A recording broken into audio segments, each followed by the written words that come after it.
കുളത്തിൽ നിറച്ച് വെള്ളമാണ്. നമുക്ക് ഡൈം അടിച്ച് കുളിക്കാം. പുല്ലൊന്നും നോക്കാതെ എടുത്ത് ചാടുകയും ചെയ്ത് തലമുറിയുകയും ചെയ്തു. എടാ, ഞാൻ കഴിഞ്ഞ പ്രാവശ്യം പോയപ്പോ അവിടെ വെള്ളം ഉണ്ടായിരുന്നടാ. അതിന് നീ എപ്പോഴാണ് പോയത്? അതൊരു 3-4 മാസം മുമ്പ്. കൂടുതൽ പല്ലിറുമ്പല്ലേ തലയിൽ കൂടെ രക്തം വരും. നിന്റെ തല മാത്രമല്ലല്ലടാ, നീ ചാറിന് കണ്ടിട്ട് ഞാനും ഡൈം അടിച്ച് എന്റെ തലയും പൊട്ടിയില്ലേ. അതാണ് എനിക്ക് ഏക ആശ്വാസം. നിനക്കൊന്നും പറ്റിയില്ലായിരുന്നെങ്കിൽ കള്ളപ്പന്നി. തലയും പൊട്ടി. ഇത് എന്തൊരു ചൂടിത്. മക്കളെ എവിടെ പോയാ? സള്ളേ ഭവാനി തള്ള. തലവേദന എടുത്തിരിക്കുന്ന കൂട്ടത്തില് തലപ്പിരാന്തടിപ്പിക്കാൻ വേണ്ടി തള്ള വന്ന് കേറിയല്ലടാ. നമ്മള് കുളിക്കാൻ കുളത്തിൽ പോയത് മാമി. അങ്ങനെ രണ്ടെണ്ണം കൂടെ ആ കുളം വൃത്തിഹീനമാക്കിയല്ലേ? ഒന്നും മിണ്ടണ്ട, ചിരിച്ചുകൊണ്ട് നിൽക്കുക.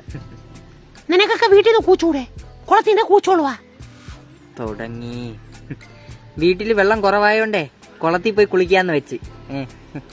ആ, എന്താണ് രണ്ടെണ്ണത്തിന്റെ തലയിൽ ഓരോരോ കെട്ട്? അത് കുളത്തില് ഡൈവ് അടിച്ചത് മുറിഞ്ഞ്. മൂക്കിലുണ്ട് പഞ്ഞുണ്ടായിരുന്നെങ്കിലേ കറക്റ്റ് ആയിരുന്നേനെ. ശവം. ഈ തള്ളയുടെ മൂക്കില് ഞാൻ പഞ്ഞി വെക്കും മിക്കവാറും. പിന്നെ ശരി. ഓ അല്ല, മാമി എന്തിന് സ്വെറ്റർ കെട്ടേക്കണ? തണുപ്പ് സമയത്ത് പിന്നെ സ്വെറ്ററില്ലാതെ ഞാൻ എന്തോ തണുപ്പാ. എവര് വല്ല അന്യഗ്രഹ ജീവിയാണെന്നാണ് തോന്നണ. എന്തിനാ വായുമ്പോഴൊന്നും ഇങ്ങനെ നിക്കണ? വേറെ പണിയൊന്നുമില്ല. വീട്ടിൽ പോയിട്ട് കാലും കവച്ച് വെച്ച് ടി വി നകണ്ടോണ്ടിരിക്കും. അതേ നിനക്ക് കൊണ്ട് പറ്റൂ. പിന്നെ മറക്കണ്ട, മൂക്കിലുണ്ട് പഞ്ഞി. സൂപ്പർ ആയിരിക്കും. നീ കുഞ്ഞൊരു കല്ലിങ്ങെടുത്താണ് ഓരോ തലമണ്ടയിലിട്ട് എറിയാൻ. നിനക്കെന്തെടുത്താ? ചൂടല്ലേടാ, ഞാൻ കുഞ്ഞാ വിയർക്കും. അവര് പോട്ടല്ലേ, നമുക്ക് വീട്ടിൽ പോയി ഫാനും കൊണ്ടിരിക്കാം. വാ.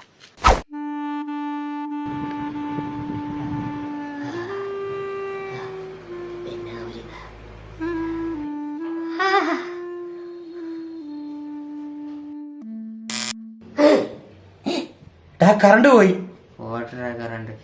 കറണ്ട് പോയാ? അയ്യോ, കറണ്ട് പോയി. ഇപ്പൊ ചൂടുണ്ടോ? കറണ്ട് ഫാൻ അങ്ങോട്ട്. ഈശ്വര, ഞാൻ ഇപ്പൊ ചിക്കൻ ഫ്രൈ ആവേ. അയ്യോ,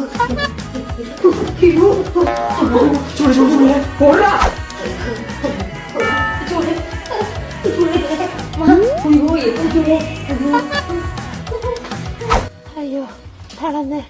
എന്തൊരു ചൂട്. വെള്ളം കൊണ്ട് മുഖം കഴുകാ. തിളച്ച വെള്ളം.